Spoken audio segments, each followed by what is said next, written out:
নিচের কোনটির ক্ষেত্রে বর্ণালীর বেলায় বোর মতবাদ প্রযোজ্য? দিনাজপুর বোর্ড 2017।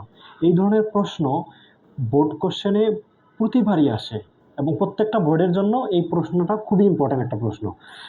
আমরা দেখি এবার।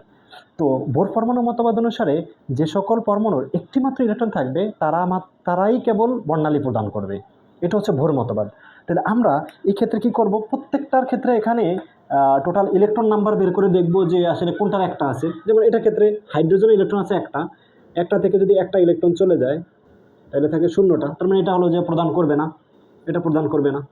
এবার লিথিয়ামের ক্ষেত্রে চিন্তা করি, লিথিয়ামের 3টা ইলেকট্রন থাকে, তার থেকে যদি একটা ইলেকট্রন চলে যায় থাকে 2টা, তাহলে এটাও করবে না কারণ এখানে একটা ইলেকট্রন হয় নাই।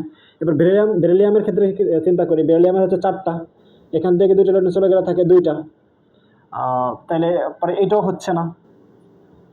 এবার লিথিয়ামের ক্ষেত্রে হিলিয়ামের ক্ষেত্রে চিন্তা করি, হিলিয়ামের আছে 2টা ইলেকট্রন, এখান থেকে একটা ইলেকট্রন চলে গেছে, তাকে একটা ইলেকট্রন, তাহলে আমাদের সঠিক অ্যান্সার হবে এটা।